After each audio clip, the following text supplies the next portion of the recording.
our Christian witness is something that we need to work at.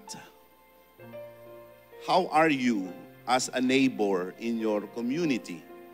How are you? Kamusta ka bilang isang kapitbahay? Kamusta ka bilang isang kaeskwela? Isang estudyante sa paaralan nyo? Kamusta ka bilang isang manggagawa sa trabaho nyo? Kamusta ka bilang isang kapatid sa inyong pamilya? Kamusta ang inyong social media, ang inyong presensya sa social media? Kamusta ang iyong pakikitungo sa kapwa mga mananampalataya?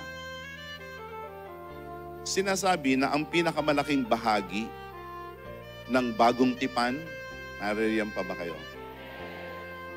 Ang pinakamalaking bahagi ng bagong tipan ay yung tinatawag na mga corrective epistles.